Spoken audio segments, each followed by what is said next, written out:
آج ہم سمجھتے ہیں آئین، قانون اور انصاف کی فتح ہوئی ہے۔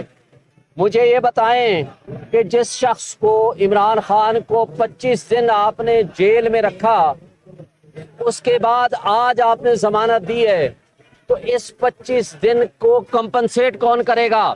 اس کی تلافی کیا ہوگی؟ اور جب ہم نے پہلے دن کہا تھا کہ متعصب ہمایوں دلاور جج کا فیصلہ غیر قانونی ہے، اس نے نہ سپریم کورٹ کے حکم کو مانا، نہ ہائی کورٹ کے حکم کو مانا، یک طرفہ فیصلہ دیا، ہماری فہرست گواہان نہیں پیش ہونے دی۔ اور اس وقت اسلام آباد ہائی کورٹ نے کہا کہ 4 دن کی تاریخ دوں گا۔ 4 دن کے بعد پہلی تاریخ 17 دن کے بعد آئی۔ ہمیں افسوس سے کہنا پڑتا ہے کہ انصاف کا قتل ہوا ہے، جو سب نے دیکھا ہے۔ تو اصول ہے انصاف نہ صرف ہو بلکہ ہوتا ہوا نظر آئے۔ جب یہاں انصاف کا جنازہ اٹھ رہا تھا تو قابل افسوس سچویشن یہ ہے کہ اسلام آباد ہائی کورٹ اس وقت خاموشی سے بیٹھی رہی۔ لیکن آج ہم سمجھتے ہیں کہ حق سچ کی فتح ہوئی ہے، آئین اور قانون کی فتح ہوئی ہے، اور ہم بجا طور پر یہ سمجھتے ہیں کہ ہمارے تمام سٹیک ہولڈرز کو، ہماری سیاسی جمہوری طاقتوں کو آج دوبارہ سوچنا ہوگا کہ آج جو غریب آدمی کی تباہی ہو چکی ہے، جو آج ملک تباہی و بربادی کے دہانے پہ پہنچ چکا ہے، ہمارے اسٹیبلشمنٹ نے اور ہمارے ملک کے سابق جو سیاسی جماعتیں تھیں، پی ڈی ایم اور پیپلز پارٹی کی جماعتیں، جنہوں نے اس ملک کے ساتھ کھلواڑ کیا، آج کیئر ٹیکر سیٹ اپ ان کی ایکسٹینشن ہے۔ اس سب کچھ کے باوجود غریب آدمی بجلی کا بل بھرنے کو تیار نہیں۔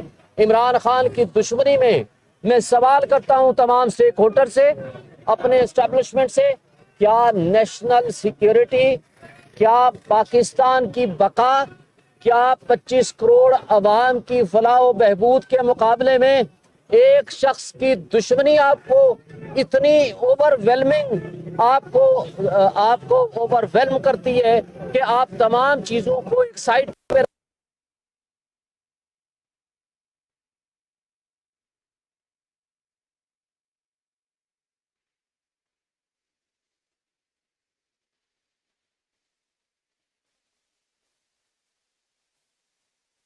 پیدا ہو گئے؟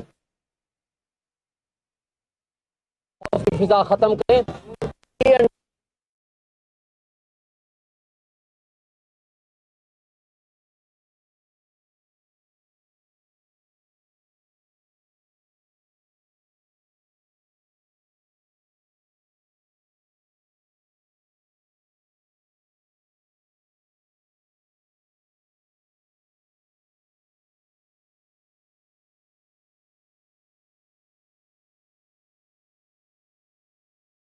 رہتے ہیں، اس لیے آج آپ کے لیے ضروری ہے کہ آپ اپنی تمام پالیسیز ریکنسیڈر کریں۔